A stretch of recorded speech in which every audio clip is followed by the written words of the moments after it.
Paano i-set up ang TP-Link EAP110 as access point para sa ating piso Wi-Fi gamit lang ang phone? Napakadali lang at sa video na ito, ituturo ko sa inyo kung paano ito gawin. Okay, let's start.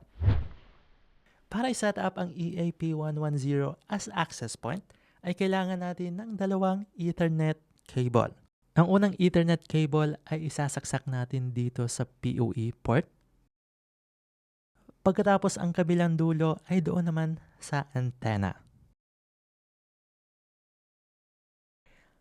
Ang pangalawang Ethernet cable ay isasaksak natin sa LAN. Pagkatapos ang kabilang dulo naman ay isasaksak natin sa LAN port ng kahit anong router or modem.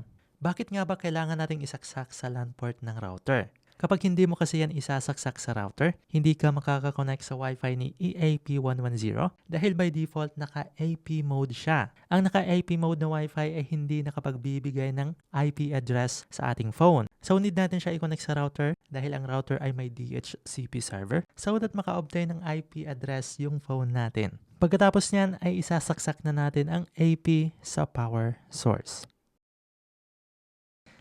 Hintayin lang natin na mag-boot up yung access point natin at isi-set up na natin siya gamit ang phone.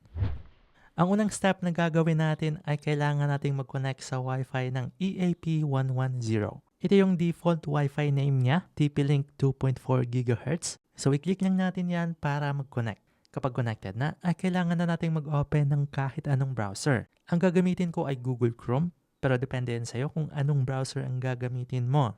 Dito sa web address, i-type natin ang tplinkEAP.net and go. Kailangan natin mag-login. Ang default username ay admin at ang default password ay admin rin. And login. Click Get Started.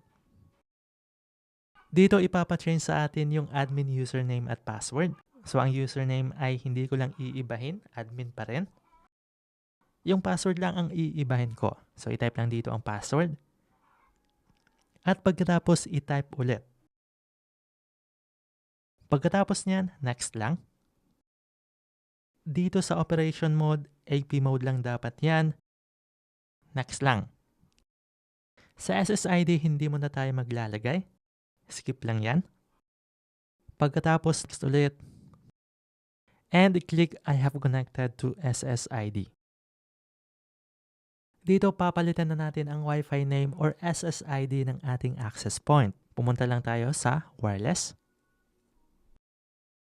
At nandito yung Wi-Fi name ng ating access point. Para ibahin ito, i-click lang natin ang edit button na nandito. Pagkatapos, palitan mo lang ang SSID na nandito. For example, ang name ng piso Wi-Fi ko ay Kerr Piso Wi-Fi. Pagkatapos niyan, click OK lang.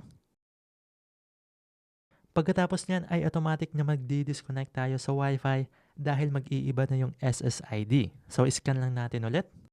At ito na nga, Kerr Piso Wi-Fi na ang Wi-Fi name ng aking access point. Pwede na natin itong isaksak sa ating piso Wi-Fi vendor. Kung plano mo mag-internet business, dito ka na lang mag-order sa Shopee store ko para isang order lang at makalas ka sa shipping fee.